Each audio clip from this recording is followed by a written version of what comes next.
What's going on, everybody? Mortem here, this time bringing you my first impressions for Phantom Brigade, a 2023 TRPG that I'm finally getting around to thanks to its recent 2.0 update. And explaining that is probably as good a place as any to start here. So, as mentioned, this game originally came out in 2023, and the gist of it was that while people enjoyed it, they also had a lot of notes, and essentially, at the time it initially released, I was busy with other things, and I couldn't get to it immediately. By the time I sort of swung back around to it, they had actually announced their upcoming 2.0 version, which just very recently, at the end of 2025, actually released. Which is as good a reason as any to take a look back at it, but one of the main reasons I wanted to check this game out was some of the novel approaches to things like combat and things that it brings into the TRPG space. But as far as the 2.0 update goes, from what I understand, what it is meant to add is basically just overall more content. They significantly enhanced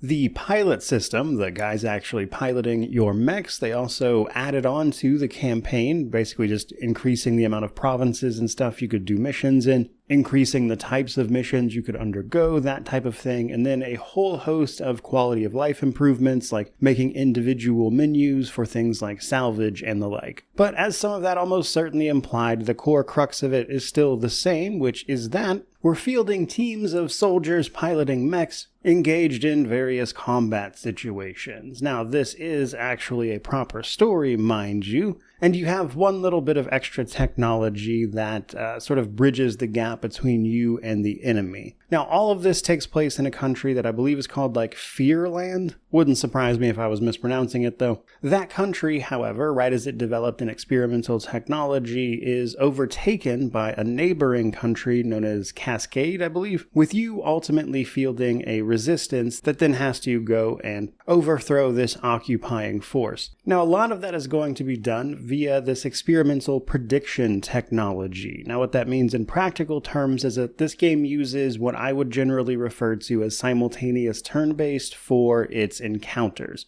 Basically, turns are divided up into 5-second increments with your movement and abilities, attacks, all that stuff taking up a certain amount of time. However, you get to choose where within that 5 seconds it takes place. There's also some other factors to this you have to watch out for, like heat and the like, as you are piloting a mech after all, and doing too much attacking or dashing around can cause damage to your own systems, and so obviously that's something you'll want to avoid, and that basically acts as a sort of limiter to your actions. Now, the prediction technology means that you can see what enemies are also going to do during that particular 5 seconds and plan accordingly, which is where the sort of tactical element comes into this. Now, to make it even more complicated, sometimes you'll be fighting in urban areas where some of the goal is to also preserve civilian infrastructure, which can affect stats like how they view the resistance, as you would probably imagine. But overall, the gameplay loop basically seems to be go into individual province, disrupt enemy forces there based on what they've got going on, with each province having like a general approach to tactics,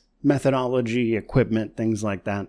Overtake them, of course, and then take control of the province, getting rewards as you go, which is going to allow you to upgrade your mechs and ideally level up your pilots and the like, and also upgrade your mobile base that you get as part of the tutorial mission. Now, I have to admit, I'm a little curious what the pilot situation looked like pre-2.0 update, because here it seems pretty robust.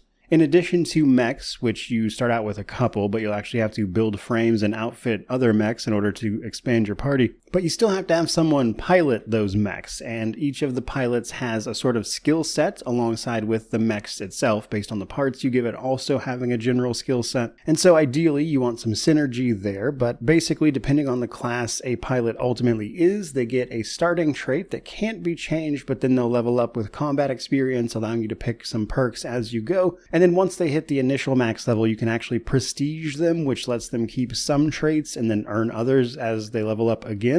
So it looks to be a pretty interesting system of, again, trying to get the right pilot in the right mech. But the mechs themselves, as you would probably expect, also have a whole host of both parts and visual customization that you can mess around with, and these feed into all sorts of different stats that will do better in certain situations.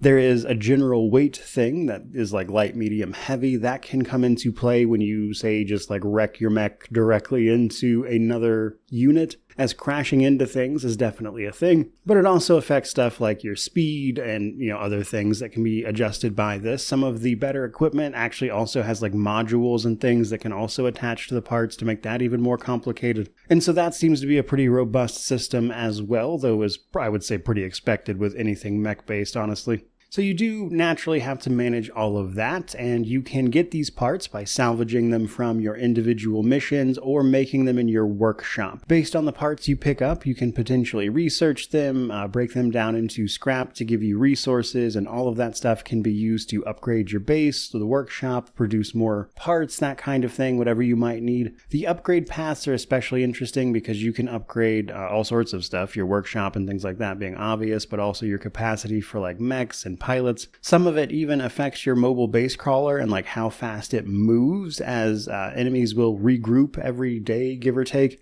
which can affect the missions and stuff in play in an individual province as you try to disrupt the enemy. And that sort of time counter is actually important even on that map, because you will occasionally need to rest to restore pilots like fatigue and whatnot, and so that's even something you have to manage a bit. And while a fair bit of that does actually seem a bit complicated, yes, it is actually adjustable as well, since the game seems to have a few robust difficulty options, a couple of presets, but then you can also go full custom and fully adjust a bunch of sliders to give you the experience you're hoping for, I would imagine. So as for first impressions, I would say that's probably some of the most important stuff to keep in mind, but I did also just want to throw in the technical state sort of here at the end, talking about how this game is running. For the most part, this seems to be running pretty well. I was curious how the 2.0 update might affect that, but as of right now, the only thing I have to mention after a few hours is that twice the game would just like randomly freeze up for a couple of seconds before continuing on, which I thought was a bit odd.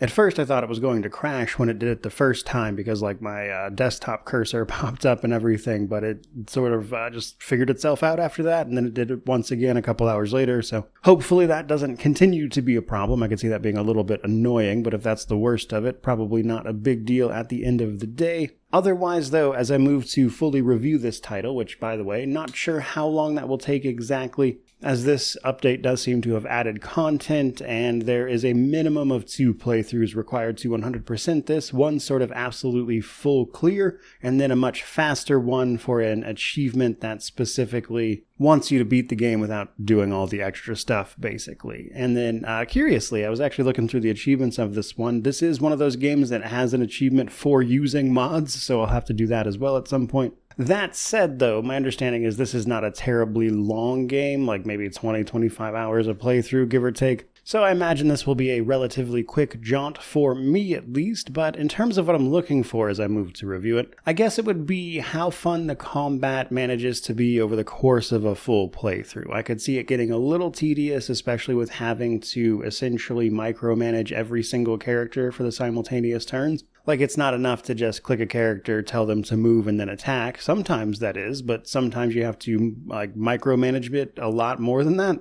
And doing that for several characters every time, especially as your team gets bigger, I could just, again, see that getting tedious over the course of the thing. And then the mission variety. This is something they expanded with the 2.0, and I'm curious if it actually feels good, or if it feels like you wind up doing the same 3 or 4 missions mostly most of the time. As that is a trap these types of games tend to fall into a bit. Otherwise, though, this seems like a pretty interesting TRPG doing some novel things, and I'm glad I'm finally getting around to checking it out, and hopefully it'll be a pretty fun game to play overall. And then the other thing I want to check out is exactly just how much you can wind up doing with the mechs and how deep that system winds up actually going. It seems like, at least here towards the beginning of the game, there might be a fair bit of nuance to it in terms of like what parts you're using, what weapons you're using, that kind of thing. And my hope is simply that it is as in-depth as it appears to be on the surface, but obviously I'll get into it and find out. But as far as first impressions goes, that's pretty much what I've got for you guys. Hope you enjoyed the video. If you did, by all means, like, comment, subscribe, all that YouTube jazz. But regardless of any of that, truly, just thank you so much for watching. I really do appreciate it. May you wander in wisdom and have an amazing day.